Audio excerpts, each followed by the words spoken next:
Hi guys. Hi. It's episode 3. So exciting! So excited. It's episode 3 with Taj Mahal hunting and master bedroom planning.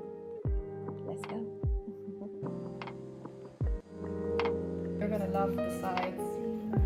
Guys, today's a really special day for us because our bestie, well, my bestie, is here with us. So my daughter Delara, she's 2 years old and she's with us today because it's a Friday and she's not at daycare. So backstory, when I started the business, I actually was not very long into the business that I actually fell pregnant, and I've been trying for a long time. So it was always going to be that I was going to have Delara on site now and again, with clients visiting when there's really important meetings that needed to take place, and I didn't have a childcare option. But most times it's okay because we're not taking her onto a busy site. And this particular day was a Friday. She wasn't at daycare, so yeah. So she's come along, and it was a quick trip, so it wasn't very long out. So yeah, she loves to come along, and I'm sure she's going to have an opinion very soon. Yeah.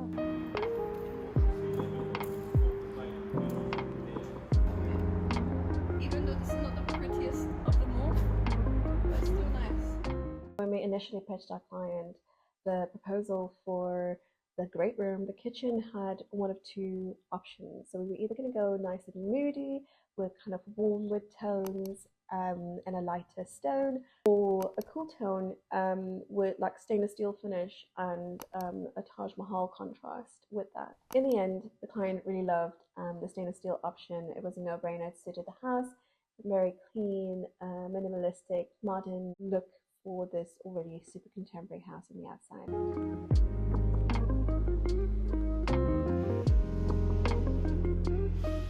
So after the client confirmed that, they loved the Taj Mahal, we knew we had to go and see it in person.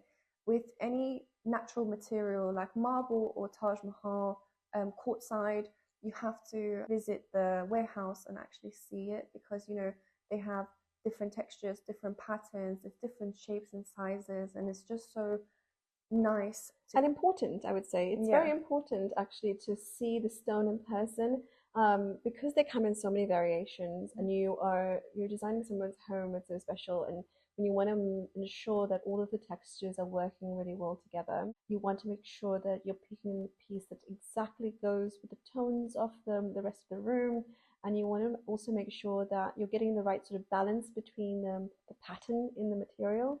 So this was very important to us. So one of the aspects when we went to the marble warehouse was that we saw many different Taj Mahals, and we had to select the ones that we liked, which was, a minimal pattern. We didn't want it to be too out there, too distracting within for the eye. Because the overall look and feel for the space is very zen, and Taj Mahal it's beautiful because in itself it's a very like soft toned marble. It's not heavily veined, although sometimes now and again you will get those veins kind of passing through the slab in an inconvenient position. So kind of if you're picking a large slab and then you're cutting a portion out of it, you kind of want to map out which part of that slab is going to be the center point, so that any points or parts of the marble or the Taj or the quartzite for that matter, those striations are then positioned in places that are not in a focal point.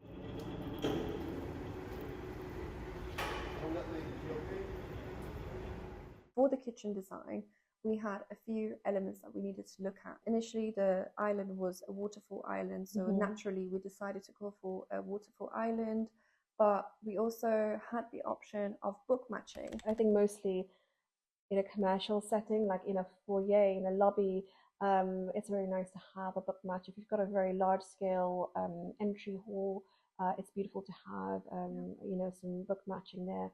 I'm not necessarily in agreement of having book matching as for example, a shower wall, or for that matter, as a backsplash in a kitchen. I feel like it's too dramatic. Heavy. Yeah, it's too heavy. It's Yeah. too dramatic. You know, it's not. It's. I feel like it feels a bit. It can date. Unless you want to make it a statement piece, which wasn't the case for us. And I think that that's due to your taste, but true to how we design and typical to our designs, ours is kind of more subtle. We try to ensure that everything that we design is going to feel timeless. It's not going to tire you out, and you will always feel at peace within the space. So we wanted to incorporate the beautiful book match, but we decided to do it on the island instead.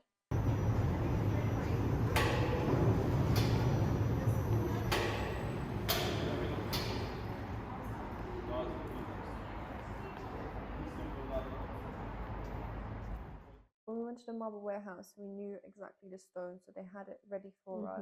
But obviously, any interior designer going to a marble warehouse is like a candy store. Yeah, it was And pretty incredible. it was hectic. I think I was really emotional. I was running around like a little kid. But it was a great day, and the fact that we found the perfect piece for the project, you know, It was actually two pieces, I think.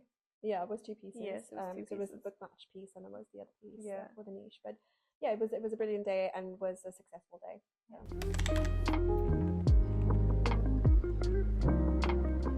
So it's the day that we visit site to check in on works.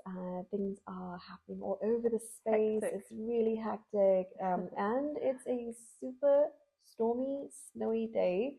So the team and I decided actually we won't drive in, and we took an Uber in, which was not the team, me. She. I mean, it was a good thing, to be fair. It was quite snowy out there, and it was freezing. When we got to site, it was really hectic, and there was everyone everywhere all at the same time. So we had our decorators doing their thing with the wooden slats. We had our electrician working on first fixes. We had some of the plumbers in the master ensuite, and Anna will walk you through that. One of the first rooms that we actually focused on in this house, in this project, was the master bedroom and the master ensuite, and that's just genuinely because there was a lot of first fixes and plumbing changes that needed to be done in the master ensuite, because we literally reshuffled all the plumbing, so literally everything is on the other side of the room. So we're here checking on works, and obviously we come into the bathroom, and because there's a shift in the thought process to how they were going to tackle the bathroom because of the underfloor heating, and that was kind of throwing a spanner in the works with the plumbing. We eventually kind of came around that they found a solution to it, and now we were kind of reviewing the first fix positionings in the bathroom, and this is where I would say is so important and where we come into play with project management, because we can hand something over, just in terms of technical design work, over to contractors, and it's fine, it's going to be as accurate as possible to that point, but there are things that come up on site, and that means that they need to be amended on site. Yeah, there's always surprises. Doesn't matter how organized, doesn't matter how much a technical, is accurate, but there's always things that happen on site that is out of everyone's control, and you kind of need to adjust yourself as you go along. And that's why project management is so important for us, especially with projects as iconic as this house, for example. And with regards to what was happening in this particular moment, the implications was wider than just, oh, okay, we've got to move a tap by 2 centimeters or something like that, because it actually impacted the overall dimensions for the bespoke vanity that we were creating. So the positionings of the plumbing, the positionings of all of the fixtures in the bathroom meant that we had to shift things up a little bit, and by shifting them up, it meant that it had implications on where we were positioning the vanity, and therefore how much space we had for the vanity, and therefore where we were positioning the Tupperware, we were positioning the mirrors. Everything was aligned so accurately that we had to, I think we spent approximately 2 hours on site in the ensuite, not just on site. I mean, that was only on the ensuite that day, just literally moving things back and forth incrementally, adjusting, checking, and then ensuring that we were completely happy with the positioning and the sizes of the vanity and the position of the taps. So when it came to the vanity design, we changed it multiple times: the length, the width, the sizes, And one thing that we were really adamant on doing is internal sink on the vanity. We want it to be kind of aligned with the mirror, the bespoke mirrors that we have on either side of the sink.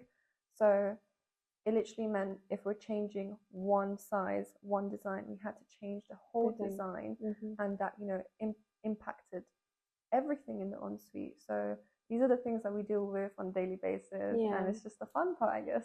Yeah, and so once we kind of finalized and fixed like the positionings of everything, Anna then went back to our model and made sure that the model was adjusted accordingly, and then popped that model into our overall bathroom model to ensure that everything was still aligned on a technical level within our model, and that it worked.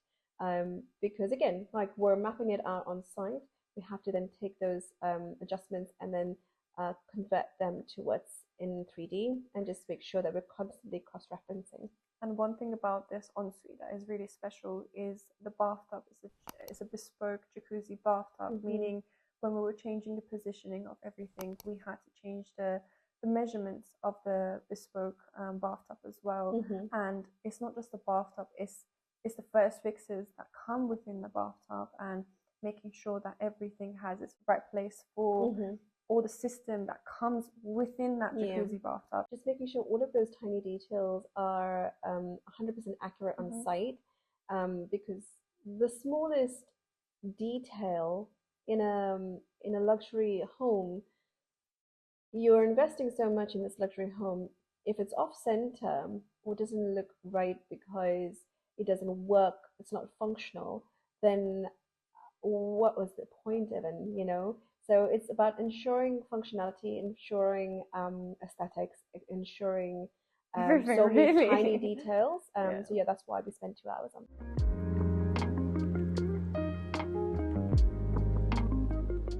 One of the special meetings that we're having today is with our favorite St. James. We love their work so much, and it was a no-brainer when we had this really cool bed design in mind for the master that we were going to work with them on it. But it wasn't going to be just that. Yeah, we have. So I don't really want to speak about that. I don't really want to show you guys. I mean, you can see a sneak peek, but it's not really going to give you the full idea, because it's going to be mega when it's done, to be honest. And it's something really, really special. For me, one of the special aspects of this house was the foyer. The fact that it was so dramatic and moody and dark. It has a large window, and obviously you have this beautiful pond that kind of reflects onto the ceiling in the foyer. And when we walked in, literally, I just saw the foyer and how we want to design it. And it was all about the curvature, it was all about the flow. And it's kind of like one of those Matrix moments, you know, like when Neo has a Matrix moment and it just all unravels. So she stood in the foyer and she had this mad moment, and the client bought into it. So it was brilliant. It's definitely not something that is cheap. It's definitely an investment, because there's a lot of curvature, there's a lot of joints, there's a lot that is happening, but at the same time, it's not tacky, it's very smooth and it's very subtle, but we'll keep that for the end. The end. Yeah, it's the end. Definitely. Because I mean, look, we can share some sneak peeks, but as far as like the final reveal is, I think watch the space, because it's pretty sick. And the fact that we are so blessed to have a client who actually wants to do something as wild and beautiful as this is just a testament to their sort of appreciation for cool design. I love that. Honestly, I love that so much. I love clients that just go with that trust us and goes with our designs and understands where they need to really invest, or where they should invest. Absolutely. So, yeah. But going back to the master bedroom, we, you know, St. James came over here to discuss the bespoke bed that we had envisioned for the master bedroom, and they all had this really, really sick idea that we want to add some features. And I just wanted something that's so beautifully textured. So obviously the design overall, as mentioned so many times, we're keeping it kind of pared back, neutral, very peaceful, organic. But there's parts and corners and moments where we're upping the ante, we're upping the drama, whether it's sculptural design or whether that's texture, that's what we wanted to bring forward, right? And so for the bed, I knew, I mentioned it in the previous episode, the room is really long and so not so deep. So the bed needed to appear like it's floating a bit. And the previous owner had a floating bed, but that was very simplistic and in keeping with his very simplistic way of approaching the house interior.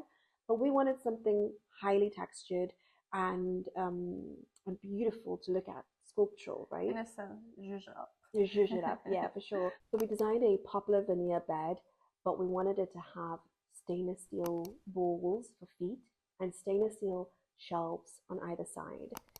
So keeping it very linear, but with these sculptural moments within the shelves and within the legs made all the difference to the bed. I mean, obviously, poplar veneer, this is Burl poplar veneer, is really beautiful. You know, it requires some really good experts to be able to pull this one off, and so we are so grateful to St. James. So in a sense, when we came up with this design, you see that the kitchen is stainless steel, the great room, the lounge has elements of stainless steel, which we repeat throughout. Exactly. And that's really one of the differences of what an interior designer brings to the table is cohesion, right? And so repetition of materials in clever ways throughout different spaces is what makes a difference to the cohesion within a house. And we did this in subtle ways throughout various rooms. The statement being the stainless steel in the kitchen, which has its focal moment, but then wanting to repeat that throughout the spaces in clever ways. In a very natural way as well, in a very natural flow. It's definitely, I'm glad that I made the call to not just have vinyl on the fronts and to do actual stainless steel fronts in the fronts. Because while it has a stainless steel vibe, it's flat. So when it came to designing the kitchen, the first thing both Dill and I analysed was, the internals of the kitchen, making sure that the units are, quite decent for us to just use, because there's no point of redesigning a whole kitchen, ripping out all the units and replacing them if the conditions of the existing kitchen is fine, which in our case was brand new. And it didn't impact the design. More importantly, like, we didn't need to rip out the kitchen because the client wanted something different. We knew that we could kind of work with it. Yeah. And the initial idea was just wrapping the kitchen internally and externally, but soon we realized if we wanted to give that stainless steel effect, then we authentically, yeah, then we actually need to use stainless steel sheets, you know. And the idea was we would wrap the inside of the kitchens and we would just use a stainless steel sheet for the face of the kitchen units. I think I remember when we were looking at the vinyl and selecting them, I felt deflated almost, and I kept going back to Anna and saying, it's not good enough. It's not giving me the oomph. It's not giving me the vibe that I need. And she turned to me and she said, well, why don't we just use stainless steel on the fronts? And I said, well, yeah, why not? So we decided to actually just maintain the stainless steel fronts on the face without having to necessarily break the bank, and then wrapped all of the internals. The lovely Jason and Kane helped us with the wrapping of pretty much everything that needed to be wrapped. House. Yeah, that needed to be wrapped. But in this moment, they started with wrapping the kitchen. So we hope that you guys enjoyed this episode. Lots going on, but yeah, the next one is even better, if we can even call it better. It just keeps getting better because there's just so much unfolding. Yeah. In the next episode, it's all about micro cementing and the media walls. It's going to be mega packed again. So we hope that you guys enjoyed this episode. If you do, please give us a thumbs up, and in the comment below, let us know what you guys think. If you have any questions, if you want to know anything in detail. And if you're enjoying this, please do subscribe. We love to have you subscribe. And let us know on Instagram if you're following along as well. All right, take care. Bye-bye.